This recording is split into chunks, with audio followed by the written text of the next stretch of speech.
Good morning to Nick Aman.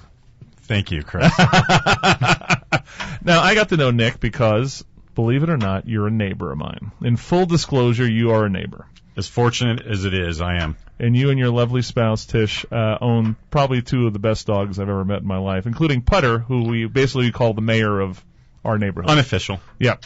And unelected. And the other thing Putter would never do, of course, is buy a golf course. So that's another good thing. So I won't get you started on that. So you were telling me about an idea of something that you've been working on. And I like to call it Reciprocitree. I said it right. You did, first time, on air. That's professional for you. Thank you. And if anyone wants to follow along on the interweb, what would they do right now? Where would you point them towards? They could go to our website, which they could type in the URL, thegivingbacktree.org. Okay. That's the easy way to do it. We're sticking with Reciprocitree, don't get me wrong, but we know it's not fun saying Reciprocitree. That is the officially incorporated title, correct. Reciprocitree. How long have you been in Tucson? Since 2005. What brought you here? My previous life, I was a restaurant manager, and Fox Restaurants hired me out of Portland, Oregon to take over one of their flagship stores. Which one were you at? North in La Cantada. Oh, okay. And what did you do before that? You were still just restaurant managing? Correct. Okay. To be perfectly honest, in an effort of full disclosure, I was in a previous life, a radio DJ. Nice. Yes. And where was this at? Seaside and Astoria, Oregon. And what kind of what were you doing? What kind of show or? Top 40. Okay. Z96.5. And what was your name? My name was Nathan Austin, on-air personality. See? Yeah. Nate Austin. I am never calling you by your real name ever again. Most people don't. I have many aliases. So Nate Austin, and what years was this? Were you doing this? This was in the 90s, unfortunately. So you were rocking the Color Me Bad and Absolutely. Britney Spears and all that jazz. Absolutely. I think this was... well, and to be perfectly honest, we did country and top 40, so there was, yes, we have a very small demographic out there. So you were flipping between Color Me Bad and Shania Twain is what you were telling me? Exactly. Thank you very much. How long, and you said a couple of years you did that? I did that for a few years until I actually had a client who was a restaurant owner, and he contracted with me to make a radio commercial. Okay. And my exposure to his business, I got the whiff, and I left radio, never to be heard or seen from again, for 15 years. Now, you left the restaurant business how long ago? In 2008. And why did you leave the restaurant business? Well, I was asked politely to, and to be perfectly honest with the listeners and you, Chris, I'm a recovered alcoholic. Okay. And let's just say that my passion for managing restaurants was exceeded only by my passion for consuming alcohol. Gotcha. And what have you been doing for the last few years? Giving back to society. And for the last 3 years specifically, developing this project with a partner, a close friend of mine. But my number one responsibility and really treasure in life is being Tish's support, my wife's support, and number one fan.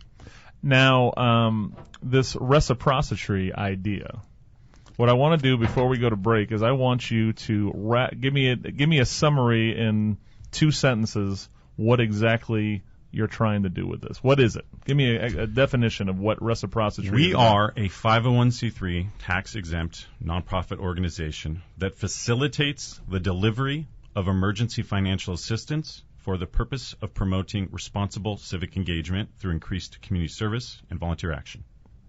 So there's an idea that because we know there's a lot of nonprofits out there that Correct. are serving the impoverished and people that are being challenged with all sorts of problems. 46.5% of the American population lives on the financial edge. Wow, that sounds like the Mitt Romney line that he got in trouble with a few years ago. He got it from the same source I did, 2008 through 2012 census. Now, that 46.5% of the people, it's the idea that why is your idea in a sentence different or 2 sentences different?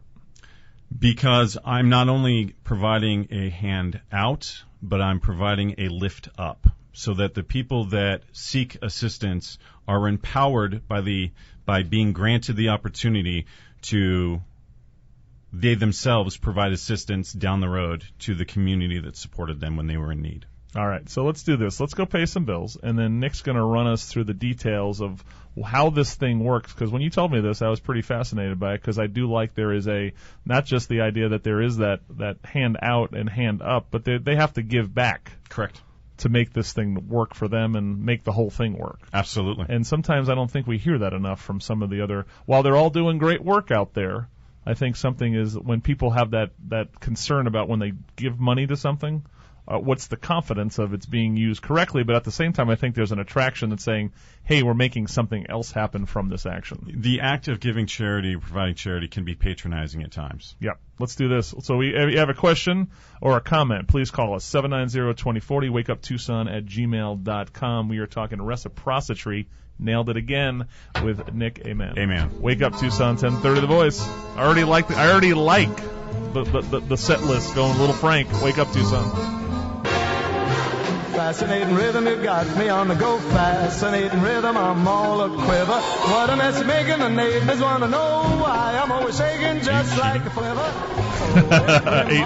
8:18 in the morning. Whose dog is that? Nick wants to know who's Nick. There's a dog right here. There's a picture next to the KVOI. Who is this? Oh, it's some rescue dogs, I would imagine. Okay. What say on the back. Trading card. Yeah, we all have dog trading cards, man. Get with it, Nick. We're with Nick Amen. We're talking about Reciprocitree, a let's say cutting-edge nonprofit organization. Does that sound? Can I say cutting-edge? You can say whatever you want. Thank you very much. I'll take any endorsement. So what is truly different about what you guys are doing with Reciprocitree in the world of helping people? Great question.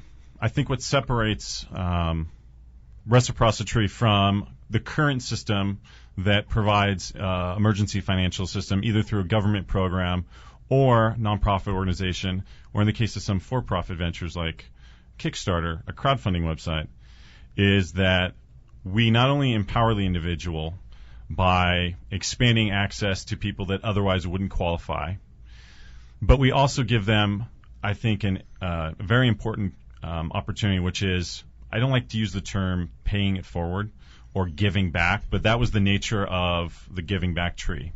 A giving tree, as some people will know, is something that you might find in a mall, which is, again, a relic of a bygone era. But you might find it in a mall, and it's where people can kind of adopt or sponsor a family through the purchase of gifts and so forth. The giving back tree provides somebody the opportunity to do that, but it also provides that family an avenue for repaying the community. So instead of living on the outskirts on the financial edge, it's giving them an opportunity to become invested in the community that's supporting them. So for an example, give me an example. So let's say someone go. Let me give you a perfect example. Okay. I'll be the test case because 7 years ago I was in the same position that a lot of the individuals in need in our community find themselves in today. I was on the verge of being homeless. I was in financial dire straits. And because of a very generous and altruistic individual who saw in me something that I didn't see in myself at the time, she provided me with no strings attached an envelope with $2,000 in it. And $2,000 is significant for Reciprocitree because it's the amount that we provide as an option, and we call it Jenny's gift for a very important reason, because the individual, the woman who provided me that no strings attached opportunity to step out of the shadows and kind of get my footing right financially, her name was Jenny. And it took me 5 years from the moment she handed me that envelope. But 5 years later, I was in the process of filing paperwork to create this nonprofit so that I can give other people a platform to not only rise up from financial insecurity, but then do good for their community by reinvesting that energy through community service. What'd you do with the $2,000 when she gave it to you? I gave that to Tish. She managed it for me, and in the process, paid some bills that were really important. I didn't even have a bank account at the time because I was in such dire straits. And so the fact that she provided it to me in cash, again, is significant because that's the same thing we do, but in the form of gift cards. Tish took the money and started paying down my debts and started helping me to manage my affair. And because Jenny wasn't judgmental, because there was no obligation involved in handing over that gift, I was able to stand on my own 2 feet. Now, I wasn't in any position to give back to the community back then. I am a recovered alcoholic, and by nature I'm somewhat self-absorbed and selfish. But as time progressed, that understanding, that realization that somebody that had absolutely no incentive to help me did so, inspired me to create this nonprofit. So the paying back portion of it, okay, is the idea that I assume it spawns from the idea that you felt exactly gratitude for what this lady did for you. So the first incremental step for me in demonstrating my reinvestment in the community that was supporting me was Big Brothers Big Sisters. I became a volunteer, a mentor to at-risk youth. I transitioned from that volunteer experience to another nonprofit, Interfaith Community Services, where I became a mobile meals, or most people know it as Meals on Wheels driver. Right. From that, I became a in-house volunteer, and that actually led to something I'm doing today, which is caregiving for seniors. So I go into people's homes that are homebound, that don't have transportation, that need to get to a doctor's visit or to pick up their medication. And so these are things that, because of that investment that Jenny saw in me, that potential, I realized it was incumbent upon me to reciprocate that act of giving, hence the name Reciprocitree. Now, the work that you've done for these other organizations, what are some of the things, because you're always learning from how these other organizations do their business, what are some of the things that are maybe it's okay to steal good ideas. What are some of the good ideas that you have kind of learned from these other organizations that are kind of you're carrying forward with this organization? Well, I think the thing that our business model is a hybrid of two very important concepts and philosophies. One is the nonprofit, which is the focus of our business is not in returning an investment for shareholders or investors, but in servicing the needs of our client base. But in order to be competitive as a nonprofit in the 21st century, we have to adapt to technological innovation. And our website, our platform, allows us to utilize social network through crowdsourcing to what we do is harvest resources within the community. So community harvesting by either putting somebody directly in contact with an individual in need, or by marshaling the resources of a multitude of individuals through social networks and pooling those resources to help provide a bridge for somebody financially. The thing that is most important to me is not reinventing the wheel, but looking at taking from both concepts the strongest or the strengths of each one individually, and then creating kind of a hybrid model. So if you guys help out and you do one of these Jenny gifts for $2,000, what is expected of the person receiving $2,000? Great question. So in a very simplistic explanation, if an individual in need of financial assistance contacts Reciprocitree directly through phone, through referral, through a strategic partner, or through our website, they say, I'm an individual, I need financial assistance, how do I go about getting it? It's very simple. There's no audition, there's no qualification. There is an application process, but we present to them one of two options. The first option is that they get a $2,000 gift card that they can use as they see fit. We have absolutely no control, and we don't provide any stipulation on how that money is spent. So it's like a prepaid Visa? Exactly. Okay. And the reason why we do that is it eliminates the possibility for fraud, or it eliminates the possibility for misuse of funds. But it still gives the person the ability to spend money if they don't have a checking account, for example. We don't penalize them.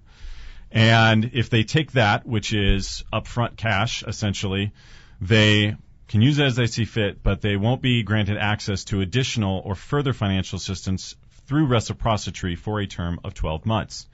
We provide them a second option, which is we facilitate delivery to any third-party payment on their behalf in the form of a rental check, utility bill, transportation expense, and in so doing, as long as they commit to fulfilling a volunteer or community service like I did, whether or not it's delivering mobile meals or visiting seniors in the home, there is no limit to the amount of financial assistance they can request, and there's no time frame. So they could ask for money today, completed a community service tomorrow, and by Thursday be asking for additional funds. The difference is we become the provider of that payment on their behalf. Now, that's the part that, of course, this is the whole difference of what you guys are trying to do. The idea that to get more aid, you're requesting them to help others. Exactly. All right. So explain why is it important for the person themselves in relation to getting back on the road, not just to take the money and pay their rent, but do this extra part? Part of my experience as a volunteer through nonprofits here locally is in financial assistance programs, and one of the things that's most common for individuals seeking financial assistance, either for emergency need or daily living expenses, is they tend to find there's a high rate of recidivism, which means they continually repeat month in, month out, they're in the same boat.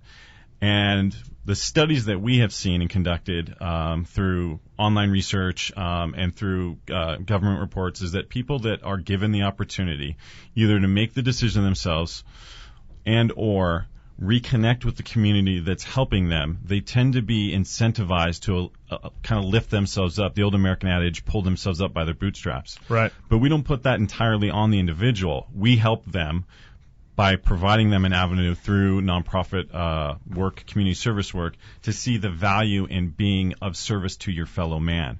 But the other thing it does is it starts to eliminate and minimize the shame that is often accompanied by asking for financial assistance. I know that firsthand as somebody that was in that position. I was too ashamed to ask for it myself. But once I saw the value in not only somebody helping me with no strings attached, but then people giving me an opportunity to be of use in my waking hours by doing something constructive for somebody else, I realized that there's so much more out there that can define a person's value than simply a checking account, but in constructive work through community service. 790-2040 is the phone number on with Nick Aman from Reciprocitree. Check it out at reciprocitree.org or thegivingbacktree.org. Correct. When we come back, I want to do one more segment with Nick. I'm going to ask you the question, which is, why would someone who needs help go to you guys if you're going to require them to go work? And I've got your answer. Wake up, Tucson. You're on the Triple D. We're talking about Reciprocitree, a new way of doing helping people through a nonprofit here in Tucson. 8:35 in the morning. We're on with Nick Aman from Reciprocitree. Check it out at thegivingtree.org, so you don't have to say Reciprocitree. But you could also do Reciprocitree. The Giving Back Tree. Oh, the Giving Back Tree. I apologize. Thank you very much. If you have a question or comment, give us a holler. So the tease question, as we said. Now, Ed, I was telling him about, because he's a DJ, and I was telling him about your day doing what you did. And he's like, Ed played real records. I said, yeah, we did. 45s, albums, yeah, vinyl. Yeah. I don't think today's youth would understand what the term disc is in reference to. That's context. Now, did you smoke in the studio? Yeah, sure did. Lots of it. Yeah. That's what he said. Yeah, he goes, the guys when Ed was doing it were smoking, playing actual vinyl. Coffee and cigarettes, man. That's how I kept it going. Yeah. And actually, apropos, the new HBO series, or it could be on Showtime, Vinyl, that talks. Everybody says I got to see that. That's the one produced by Mick Jagger. Yeah, I got to see that. I looked it up. I haven't pushed a button yet. So he's a Golden Mike Award winner here. I'm like a plastic Mike Award winner. 790-2040 this number. So the question I teased you with going off to commercial was, so here you have this nonprofit. You're giving a prepaid Visa card to people who need the hand up, but if they want to get more help, they got to work for it a little bit by doing some sort of selfless, active giving, helping out somebody, like you were saying, like whether it's Meals on Wheels or helping homebound people or, So the question is, what would incentivize an individual? Yeah, well, if I'm someone looking for help and I look at Reciprocitree and you guys are asking for me to actually possibly get off my rear end and go do something for the money, I would not consider you the low-hanging fruit of my nonprofit equation. True, but in the traditional brick and mortar financial services environment, it's very much front end loaded and becomes very complicated, cumbersome to not only apply for and then subsequently qualify, but receive the money. It's not an easy process for one who is already in a position of dire need. And it's interesting. I use the analogy, I'm a runner, and they talk about when you're a runner and you're dehydrated, by the time you know it, it's too late. Well, it's very similar for people with financial insecurity or fragility. By the time they know they need the money, it's too late. The idea of going through a 2 to 3 week qualifying process where you have to collect multiple forms of documentation and paperwork and all of this effort on the front end to just qualify to receive that money, never mind whether or not you're going to get what it is you're seeking. Those people that are knocking on your door, or in our case, emailing us through our website saying, I need help, the thing about Reciprocitree that separates us is that we're not here to make a judgment. People shouldn't have to audition for assistance from their fellow man. But how do you get over that? Human nature is human nature. Human nature is, I'd like to sit on my rear end. Absolutely. Okay, I want to watch some Kardashians. Okay, and I don't really want to go get in my car and go visit a homebound person. True. So if there's someone who's a nonprofit that's going to give me some money without me working for it, and you guys, how do you make the sell? Well, in that case, most nonprofits that provide financial assistance do through government grants. Those government grants stipulate that you can only qualify and receive financial assistance once every 12-month period, which is somewhat in keeping with our Jenny's Gift program, the $2,000 gift card up front. But with our system, you could have 12 out of a calendar year, you could request and receive 12 different installments of financial assistance, not directly to you, but to the third party on your behalf. And the beauty of it is that once somebody understands, listen, I have access to an unlimited supply of financial assistance so long as I do something that makes me feel better and gives me self-worth and connects me to the community for which I need help to be a part of, that makes more sense than trying to go through this cumbersome, very shameful, front-end loaded process where you have to jump through hoops to just demonstrate that the need is great and that you possess it.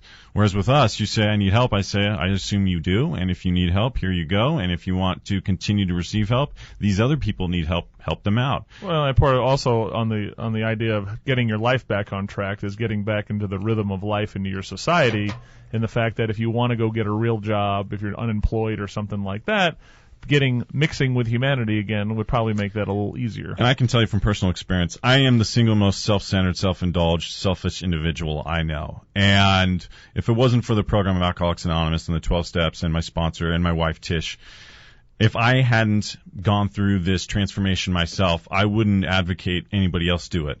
But like they say, alcoholism is a progressive disease. So is charity and giving back. So is volunteerism. I can tell you right now, the first time I showed up in an orientation to become a volunteer, I've never felt so uncomfortable in my life. I don't want to do anything for anybody. If I could, I'd stay inside my house and watch TV till the day that I died. But that doesn't do much to enrich my life experience. And so as I expanded my horizons and got involved in these programs, I found that not only was 1 hour great a week, but 1 day, 2 days, 8 hours, to the point where I have a gentleman that I spend probably 10 to 16 hours a week invested in seeing him be involved in the community himself, going and taking him places. And I can tell you, 7 years ago, that was a far cry from the person I was. I was that person who would not get off my seat to invest. But the more you do it, the more it becomes addictive and the more you want to do it in the future. When you look at the way nonprofits, traditional nonprofits, delivers assistance, is it being done in the most effective way possible? No, and one of the things that people are being exposed to is the fact that government budgets are shrinking. Community resources are diminishing. And it's incumbent upon leaders in municipalities and governments and organizations to see that there is a tipping point, and reciprocity is the logical progression in that line of thinking, that we need to take public and private resources and find new innovative solutions where we're tackling the issues of the day, whether or not it's picking up trash, whether or not it's invested in going into a senior's home so that they feel that they're still a part of the community and somebody's taking an interest in them, or for me, simply delivering a meal to somebody that's homebound. These are things that as the population gets older, the people that we've relied on to provide these volunteer services are now in a position where they need people to service them. They're retiring. And so a whole new generation of millennials who are very much tied into the idea of impact investing, which is not just working to get a paycheck, but working to make a difference, working to be a part of something that strengthens the community and strengthens the individual. Reciprocitree is the evolution of that mindset. When we talk about millennials, are they more interested in kind of doing things that are more, I would say apersonal, but because they're not dealing with another human being, they'd rather go save a tree, you know? I find the exact opposite to be true. One of the things I've seen is that there is a disconnect between the idea that you go and work for somebody and the idea of having a job and completing tasks at the end of the day is somehow an enriching experience. I think quite the contrary. What they want to do is, through a program like Reciprocitree, even idealized, somebody could come to us and say, I have a cell phone bill that I need to pay, but I don't want to have to get a job where I'm working at night and possibly cutting into my studying time for, my college exams. Could I do some community service during the day and in the process take care of this need that I have? And that's kind of the beauty of what it is we're providing to the community, this opportunity to solve problems by doing things that we know need to be done at the local level, but doing things that people want to be doing instead of just being task-oriented, being constructive. And people have a sense of self-worth when they can be a part of that and then accomplish those things.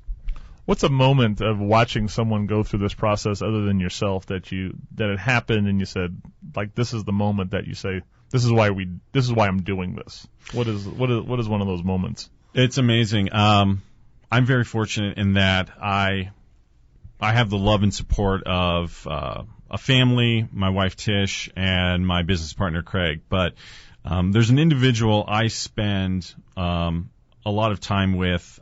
His name is Bernard. He's an older gentleman, and when I was brought to Bernard, when I was introduced to him, it was through Interfaith Community Services, through a program that we called Friendly Visiting. And in a nutshell, my job was to go into his apartment for an hour once a week and spend time with him.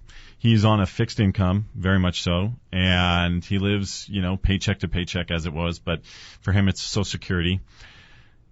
When I first introduced him, he was a little bit reluctant to welcome this young, bald, 30-something man into his life and open up to me. That was 3 years ago. And what was originally a 1 hour commitment has now become, like I said, a 10 to 16 hour a week investment on my time, to the point where he's essentially an adopted grandfather. And he has now expanded his circle, whereas before he was homebound and sitting inside and just watching TV, he now goes out with me to deliver meals to other seniors that are homebound. This is a man that doesn't have a license, but this is a man who makes friends at every stop that I make. He reaches out to other seniors at some of the assisted living centers. He goes out. They know him by name. He knows them by name. He knows their backstory. He knows their pets, their cats. And all of a sudden now his life is richer, and as a result, his health is improved to the point where he's off. His medication has gone down. His diabetes is less of an issue. It's a concrete example of somebody being brought into the community, investing their time and energy, and then reaping the rewards physically and emotionally as a result of that. How can our listeners help you? That's a great question. We're currently right now in the middle of what we call the pilot program. It's our initial fundraising campaign to raise $30,000. That $30,000 is going to go towards providing financial assistance to 20 to 30 individuals and or families. The purpose of the pilot program is really to demonstrate on a micro level the concept behind what we're trying to do, to give somebody the opportunity to choose between cash up front and a limited access to emergency financial assistance long term, or allowing us to handle that responsibility for them and reinvest by committing and completing community service requirements. So this is kind of our test case scenario. People can go to our website and donate through our website, thegivingbacktree.org. And that will link them to our PayPal account, and they can donate anywhere from $25 to $2,000, or an amount that feels more appropriate for them. Go ahead. No, okay. If you had something else, I was going to say, so right now that's what we need more than anything is the resources, but any support in kind in terms of promotion and exposure for us, anything to get the name out there and to get the public aware and understanding what we're trying to do is just as valuable. All right, check it out. Go to thegivingbacktree.org. They're trying to raise $30,000 to do a kind of a micro program here to show how this works so they can spread the word and spread the work. Absolutely. All right, Nick, thanks for being here, sir. It's my pleasure. I appreciate the opportunity, Chris. Best of luck, man. It's like I said, when you first told me this idea a month ago, I was fascinated by it because I know the nonprofit world needs a little bit of reform, and I think you guys might be one of the leaders in this. And I'd love to come back later on and tell you how it's going. Awesome. Thank you, sir. Check them out, Reciprocitree, but go to thegivingbacktree.org to find out and help fund them a little bit. So.